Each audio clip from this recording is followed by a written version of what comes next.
I'm going to discuss a topic that is very common in today's youth sports arena, and that is one of conflicts.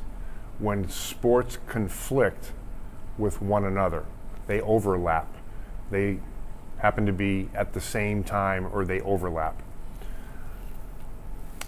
As we get into this, let me briefly discuss specialization, which is a pretty hot topic in youth sports and sports generally. Specialization is when a kid plays a single sport the entire year, or for most of the year. They're specializing in that sport.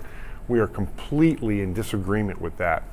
We don't think kids should specialize in anything until maybe 10th grade, 11th grade, maybe not even in high school if they're good enough athletes.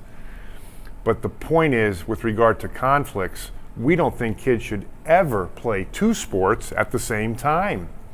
This is difficult because a lot of these schools, and I work with many of the school districts here in Michigan, these are small school districts, and they are very hopeful that the best athlete will play in all the sports because they want to be competitive. Remarkably, I'm coming in here to do this video, and I heard a guy on the radio from a very small school district, an athletic director, encouraging this. Right? They want their kids to play all the sports, and sometimes the sports even overlap, and gee, guess what's going to happen if the sports overlap? There's going to be confusion, the risk of injury goes up. We have a phrase when this happens. Kids who do this, and they're oftentimes, it's not their decision, the parents just encourage them to do it, and the kids are just going to do everything that they can do. They love it. I'm not really blaming the kids. But the phrase we use is they become good at everything and great at nothing. So it's really important for the parents to understand that when there's a conflict, they should make a choice and only do one of those sports for that season. It might be 60 days, 90 days, whatever. Don't do both. If basics gets cut and if basketball gets cut, so be it. It's probably the best thing for the kid. Now, I'm going to finish this. These are brief. I'm going to just read from one of the best coaches that I've worked with in recent years, Mike Peterson, who's from the UP and was a terrific coach, fundamentally sound. He actually wrote a thing for us. We have a committee for coaching excellence. And this is what Mike wrote about conflicts, and then we'll be finished.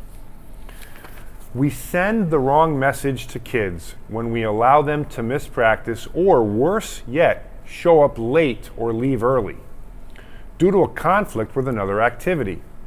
Multitasking is a great skill to eventually learn, but not necessarily with kids. Yes, there will always be unavoidable situations that arise that will cause kids to miss, show up late for a practice, illness, family issues, things of that matter. But to consciously overschedule is not only disrespectful to the coach or teacher and the other players, it most likely confuses the kids as to what is truly important. Their ability to make clear choices and develop critical organizational skills is compromised. Help them, teach them. It's okay to miss some off-season athletics. So we're very thankful to Coach Peterson for that contribution. And if you have any questions about anything, especially conflicts, feel free to give us a call.